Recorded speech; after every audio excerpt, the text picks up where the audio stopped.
एक बार शीतला माता ने सोचा कि चलो आज देखूं कि धरती पर मेरी पूजा कौन करता है, कौन मुझे मानता है। यही सोचकर शीतला माता धरती पर राजस्थान के डुंगरी गांव में आए और देखा कि इस गांव में मेरा मंदिर भी नहीं है, न मेरी पूजा है। माता शीतला गांव की गलियों में घूम रही थी, तभी एक मकान के ऊपर से किसी ने चावल का उबला पानी मांद नीचे फेंका। वह उबलता पानी शीतला माता के ऊपर गिरा, जिससे शीतला माता के शरीर में छाले फफोले पड़ गए। शीतला माता के पूरे शरीर में जलन होने लगी। शीतला माता गांव में इधर उधर भाग भाग के चिल्लाने लगी, अरे मैं जल गई, मेरा शरीर तप रहा है, जल रहा है, कोई मेरी मदद करो। लेकिन उस गांव में किसी ने शीतला माता की मदद नहीं करी। वहीं अपने घर के बाहर एक कुम्हारन महिला बैठी थी। उस कुम्हारन ने देखा कि अरे ये बूढ़ी माई तो बहुत जल गई है, इनके पूरे शरीर में तपन है और इनके पूरे शरीर में छाले फफोले पड़ गए हैं, ये तपन सहन नहीं कर पा रही हैं। तब उस कुम्हारन ने कहा, माँ तू यहाँ आकर बैठ जा, मैं तेरे शरीर के ऊपर ठंडा पानी डालती हूँ। कुम्हारन ने उस बूढ़ी माई पर खूब ठंडा पानी डाला और बोली, हे माँ, मेरे घर में रात की बनी हुई राबड़ी रखी है, थोड़ा दही भी है, तू दही राबड़ी खा ले। जब बूढ़ी माई ने ठंडी ज्वार के आटे की राबड़ी और दही खाया तो उनके शरीर को ठंडक मिली। तब उस कुम्हारन ने कहा, माँ बैठ जा, तेरे सिर के बाल बिखरे हैं, ला मैं तेरी चोटी गूंथ देती हूँ। और कुम्हारन माई की चोटी गूंथने हेतु कंघी बालों में करने लगी।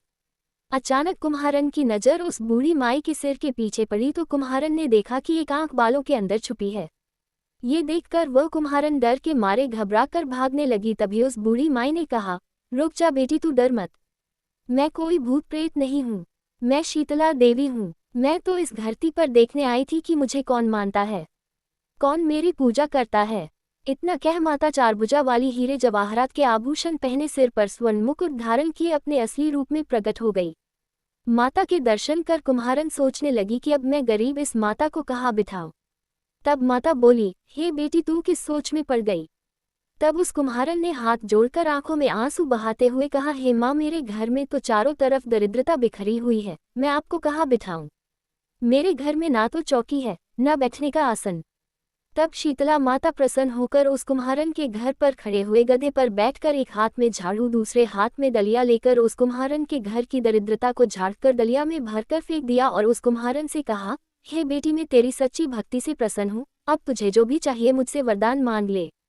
कुम्हारन ने हाथ जोड़कर कहा, हे माता, मेरी इच्छा है कि अब आप इसी डुंगरी गांव में स्थापित होकर यही रहो और जिस प्रकार आपने मेरे घर की दरिद्रता को अपनी झाड़ू से साफ कर दूर किया, ऐसे ही आपको जो भी होली के बाद की सप्तमी को भक्ति भाव से पूजकर आपको ठंडा जल, दही व बासी ठंडा भोजन चढ़ाए उसके घर की दरिद्रता को साफ करना और आपकी पूजा करने वाली नारी जाति महिला का अखंड सुहाग रखना, उसकी गोद हमेशा भरी रखना।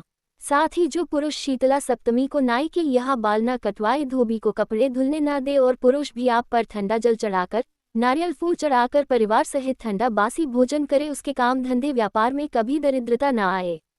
तब माता बोली, तथास्तु है बेटी, जो तूने वरदान मांगे मैं सब तुझे देती हूँ। हे बेटी, तुझे आशीर्वाद देती हूँ कि मेरी पूजा का मुख्य अधिकार इस धरती पर सिर्फ कुम्हार जाति का ही होगा।